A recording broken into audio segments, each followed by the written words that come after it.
Disclaimer: this story contains mature themes intended for adult viewers. Viewer discretion is advised. It was just a shirt, his shirt. Soft, faded cotton, still warm from his skin. I slipped it over my shoulders because the night felt colder than usual, not from the breeze, but from something missing in the bed beside me.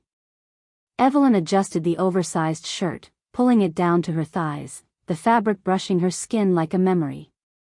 She sat on the edge of the bed, staring at the clock glowing 2:17 a.m. The silence in the house echoed louder than any argument they'd had lately. He hadn't even texted. No, working late, no, don't wait up. Just absence. She used to feel wrapped in his presence. Now, she wrapped herself in his clothes. Daniel was everything on paper: handsome, driven, responsible. But somewhere between the business trips and board meetings, his touch had changed. Colder. Calculated. He still kissed her forehead, still said, "I love you," but it felt like a script he was tired of repeating. She missed the man who once couldn't keep his hands off her. When the front door finally creaked open, her heart jumped. She didn't move, just listened. His footsteps were slower than usual, heavier. When he entered the bedroom, his eyes landed on her, and for a second, something flashed in them. Something unreadable. "You're wearing my shirt," Daniel said, his voice low, unreadable. Evelyn offered a soft smile. "I missed you." There was a pause. Too long. Then, he stepped closer, and what he said next sliced through the quiet like a blade. "Take it off." Her smile faded. "What?" "I said take it off, Evelyn. That shirt means something to me. Don't wear it unless you understand what it means." He wasn't angry. That would have been easier. He was distant. The words felt loaded, wrapped in a secret she couldn't reach. She stood there frozen. This wasn't about a shirt. This was about them, about something that had shifted in the space between their bodies and hearts. Was he testing her? Punishing her? Evelyn swallowed, eyes brimming. "Why are you being like this?" Daniel looked at her, expression unreadable. "Because not everything you touch still belongs to you." And just like that, he turned, leaving her in silence, the shirt suddenly heavier on her skin, soaked in confusion, betrayal, and something else she couldn't name. What had she touched that no longer belonged to her? And why did it feel like tonight, something had finally broken? The door didn't close all the way. Daniel stood just outside, his silhouette flickering in the hallway light. Evelyn watched the crack in the door like it might tell her something. She reached for the collar of the shirt, his shirt, pulling it tighter around her as though that might shield her from whatever was slipping away between them. She remembered the first time she wore it. It had been on a rainy Sunday morning, their second month of marriage. He was still asleep when she snuck out of bed, pulled it on, and made coffee. When he found her in the kitchen, sleeves too long, hair a mess, face glowing, he kissed her like he was starved for her. Told her she looked better in it than he ever had. Now, 2 years later, that same shirt felt like forbidden fabric. Evelyn stood and walked to the hallway. Daniel was leaning against the wall, his face buried in his phone, the screen lighting up the tension in his jaw. He didn't look up when she spoke. "Is there someone else?" she asked, her voice barely above a whisper. He didn't answer right away. Instead, he sighed, rubbed the bridge of his nose like it physically hurt to hear the question. "No. But that's not the right question, Evie." "Then what is the right question?" Her voice cracked. "Because I'm running out of things to ask that don't sound like I'm begging for crumbs." Daniel finally looked at her. His eyes, the same ones that once undressed her without a word, were now veiled in something guarded. Guilt? Or weariness? "We don't touch each other like we used to," he said softly. "We don't see each other. I don't know when it started, but it's like we're pretending." Evelyn's throat tightened. I still want you. That's not the same as still loving someone. The silence between them was alive, breathing in the space that used to be filled with late-night laughter and messy Sunday mornings. She stepped forward, one hand clutching the shirt, the other reaching out, not for his hand, but just for nearness. Then why won't you let me wear your shirt? She asked, eyes searching. Daniel hesitated. Because I gave that shirt to someone once, before you. And you never knew. And with that, the past stepped into the room between them, uninvited, but never fully gone. Evelyn leaned against the doorframe, her breath caught somewhere between heartbreak and disbelief. Someone before me? The thought landed like a quiet thunder, shaking loose things she hadn't dared to question. Her grip on the shirt tightened. I thought we didn't keep old ghosts in our closet, she said, her voice fragile but steady. Daniel looked away, jaw tightening. It's not about ghosts. It's about mistakes that still echo. She noticed the way he avoided her eyes, how his fingers tapped his phone screen before finally locking it and slipping it into his pocket. A simple gesture, yet suddenly so loud. Her heart fluttered, not in love, but in fear. When you stay late at work, she said, almost absently, do you talk to her? He didn't answer. Instead, he walked past her into the bedroom, every movement deliberate, restrained. Evelyn followed, each step feeling heavier than the last. The room, once their safe space, now felt staged, like a hotel room after checkout. Their wedding photo still sat on the dresser, but the people in the frame looked like actors playing a part too well. Daniel sat on the edge of the bed, rubbing his temples. I didn't cheat, he said, finally. Not physically. That word, physically, fell between them like a line drawn in the sand. Not quite guiltless, not quite forgivable. But emotionally, she asked, standing in front of him, her voice trembling. Did you give her something that used to be mine? His silence was the answer. Evelyn sank to the floor beside the bed, arms wrapping around her knees. Her mind raced, pulling threads, the late-night calls, the long showers, the way his smile changed when certain messages lit up his screen. I just needed someone to hear me, he said quietly. You stopped asking how I was doing. Her eyes met his, glossy but sharp. And you stopped telling me. We both stopped choosing each other. He reached out, almost instinctively, brushing his fingers against her hand. It wasn't romantic, it was reflex. Like muscle memory from a better time. A distant buzz echoed from the hallway, his phone again. They both froze.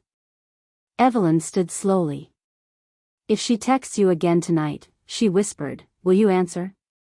Daniel said nothing. She turned away, stepping toward the dresser. As she stared at the photo, something behind the frame caught her eye, a folded note, yellowed at the edges. She pulled it out, hands trembling. The handwriting wasn't hers. You'll never be a stranger to me, even if she wears your name. The words burned. Behind her, Daniel didn't move.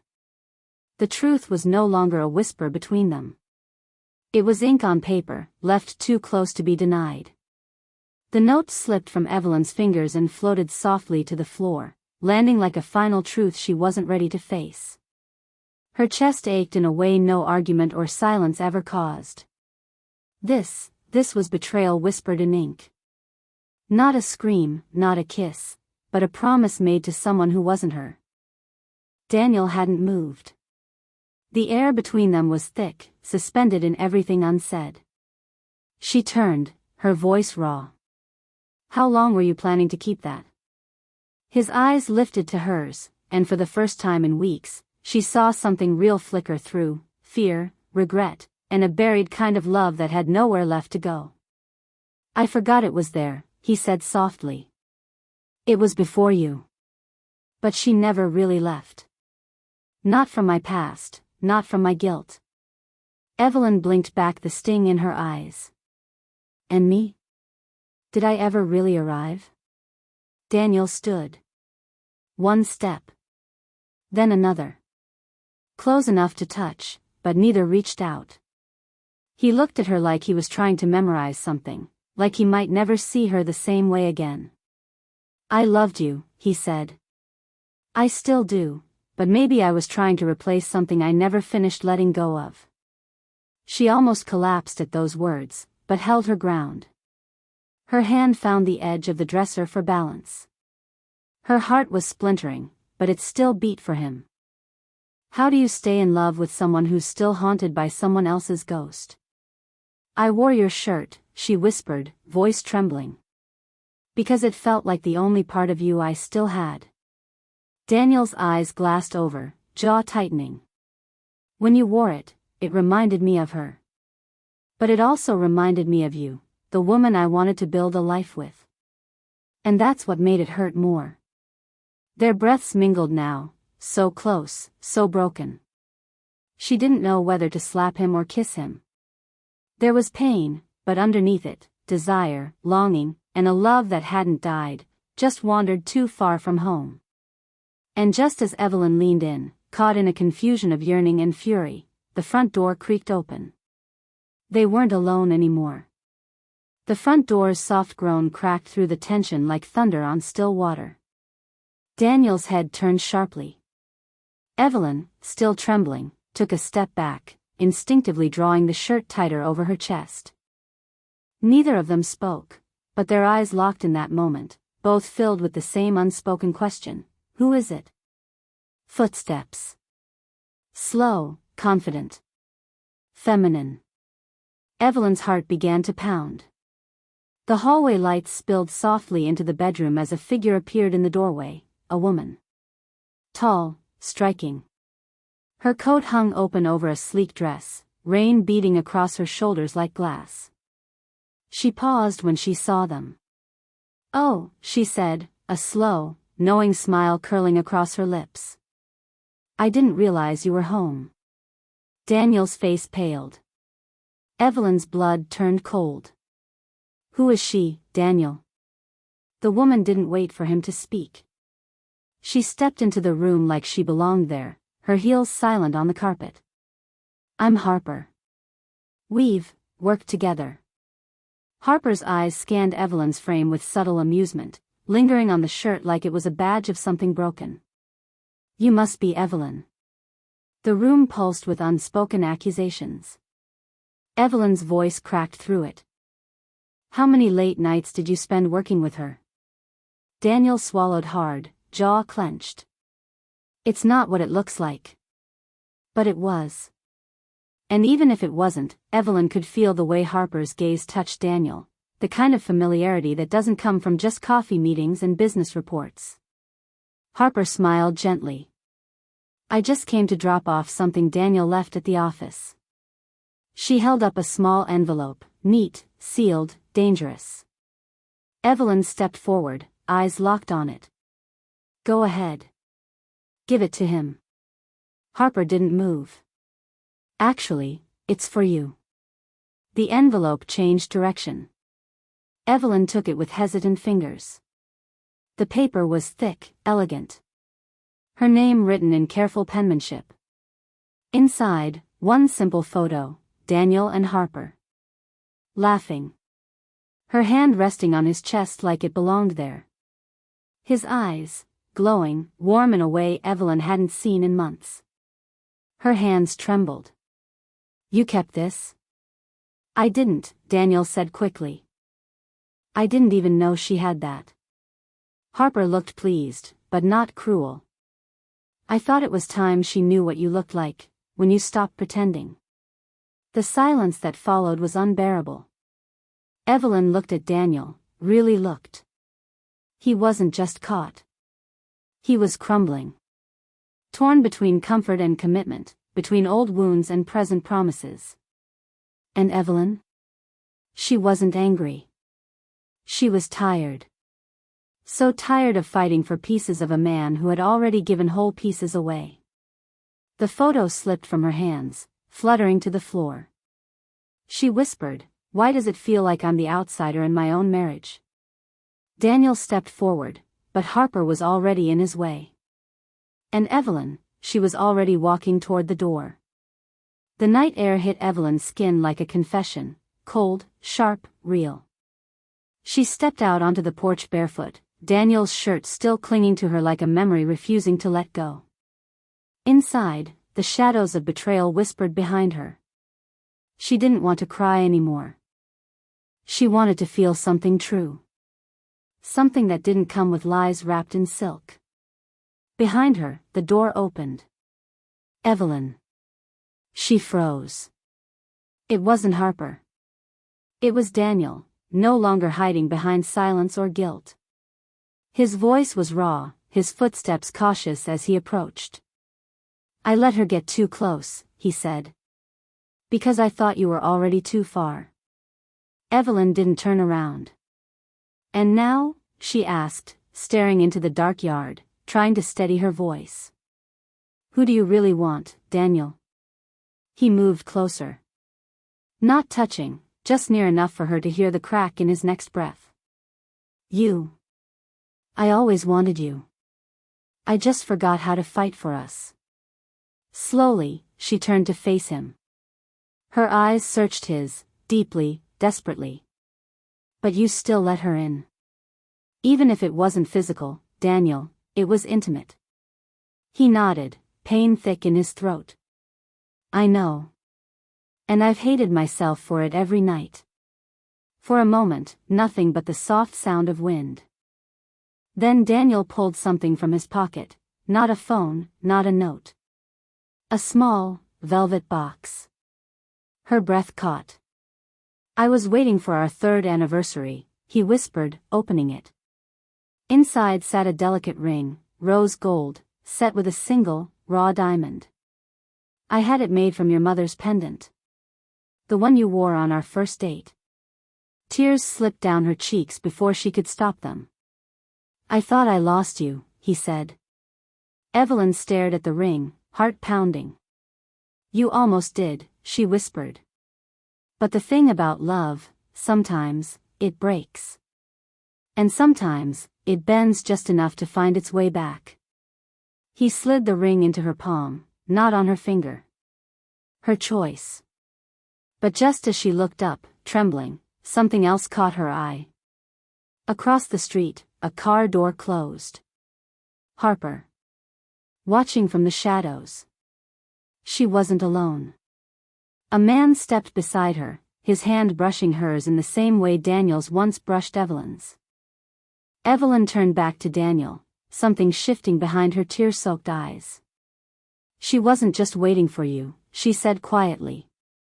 She wanted to be seen. And maybe, she had just been playing her own game all along. Fade to black. The next morning arrived slowly, like a soft apology. Sunlight filtered through the curtains, casting golden ribbons across the quiet living room. Evelyn sat on the edge of the couch, the ring still resting in her palm. It caught the light beautifully, not as a promise, but a symbol of everything they had survived, and everything they hadn't. Daniel emerged from the kitchen with 2 cups of coffee. He didn't speak. Just handed her the mug with the chipped heart design, the one they bought on their honeymoon. "I'm not angry anymore," she said softly, fingers tracing the edge of the cup. "But I'm still healing." He nodded, his voice low. "I'll wait. For as long as it takes." There was no grand kiss, no swelling music. Just silence filled with something new, honesty. Later that day, Evelyn folded the shirt and placed it in the back of her drawer, not out of pain, but out of peace. It wasn't a goodbye.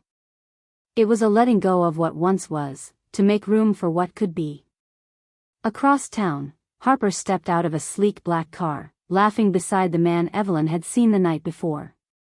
A business partner? A lover? It didn't matter. Evelyn had stopped wondering who Harper was to Daniel. What mattered now was who Evelyn would be to herself. She started writing again, something she hadn't done in months. Short reflections about love, betrayal, and the delicate dance between them. One entry read, sometimes love doesn't need to be perfect. It just needs to be chosen again, and again, by two people willing to be seen, even when it hurts. Weeks later, Daniel moved back into the guest room, unspoken proof that reconciliation would be built, not rushed. The ring stayed in Evelyn's drawer. Still hers. But not yet worn. Their story didn't end in heartbreak, nor in perfect reunion. It ended in something real, the slow, human decision to stay and rebuild. Not every love story is meant to be flawless. But sometimes, the most unforgettable ones are those that survive the cracks, even if they never look the same again.